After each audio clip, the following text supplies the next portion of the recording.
मतलब गाल अपने गाल पे किस करवाने की घटना बताई, और उसने मोबाइल के अंदर गंदे वीडियो दिखाने की बात बताई, और उसने अपने बॉडी पार्ट के अगले हिस्से पर हाथ लगवाने की बात बताई। माँ दादाजी ने बोला मैंने कि गाल पर किसी करी और प्राइवेट पार्ट टच करवायो। ये क्या मामला करो? मामलो सर यही है कि मैं तो करो जयपुर तैयारी, घर मेरा बेबी और बच्ची अकेली रहे, साथ में मेरा पिताजी भी रहे, कड़ा जरा रह जाए, मैं कड़ा सिक्कर ले जाए, कड़ा उधर रहे। लेकिन इस जो घटना हुई थी मेरे साथ, वो मेरी बीवी बताएगी अभी, जो पहले हुई, उसके बाद उसने मेरे को रिपोर्ट दी।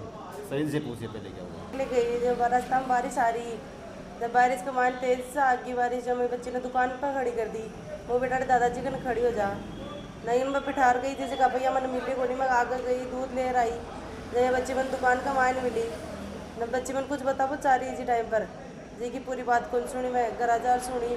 जब बोले कि मम्मा दादाजी ने बोला मैंने कि गाल पर किसी करी और प्राइवेट पार्ट टच करवायो।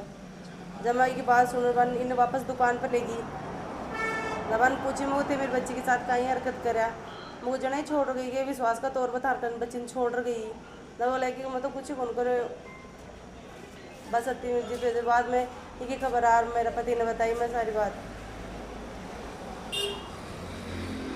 खबर बताने के बाद में मैंने उसके लड़के से मतलब पहल की, समझाइश की, गुनाह उसने किया।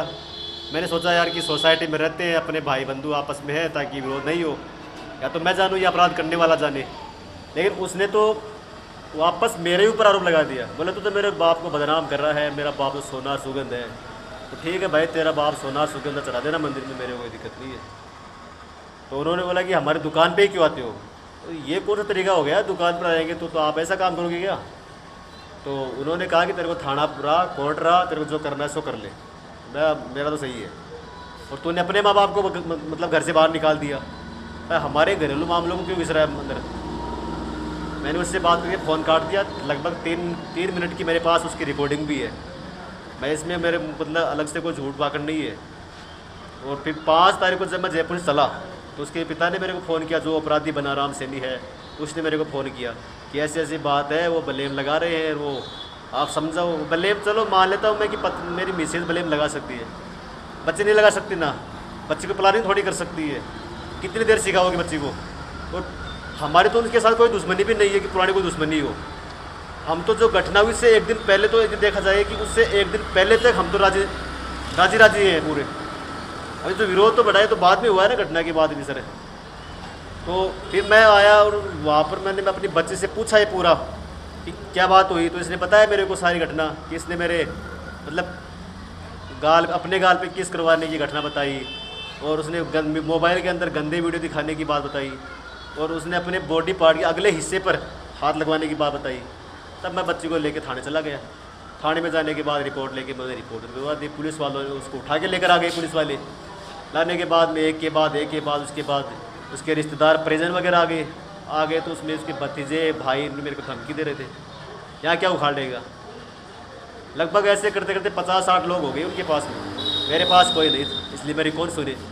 सबको यही लग रहा था, समाज भी मेरे को तो यही इसी दृष्टि से देख रहा है कि तू बच्चे को सिखा के लाया है। उनको शर्म नहीं आती समाज की उन लोगों को कि मैं तो जयपुर बैठा हूँ, मेरी परीक्षा मेरे सिर के ऊपर है और मैं ऐसे काम करूँगा, जबकि हमारी कोई दुश्मन नहीं हो।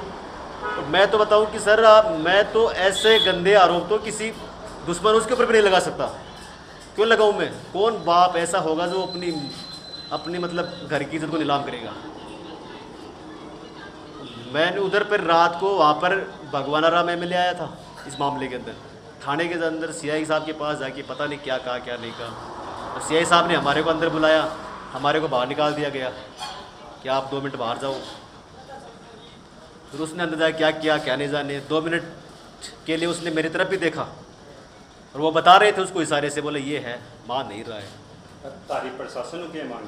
प्रशासन तो तुम्हारी यही मांग है कि तुम्हारी बच्चे साथ घटना घटी, उसने गुनाह किया है, सज़ा दी जाए उसको, ताकि आप और भी लोगों को, बहुत सारे लोगों को ये मिले चेतावनी कि बच्ची हो चाहे कोई इससे बड़ी हो, किसी के साथ ऐसी घटना नहीं होनी चाहिए।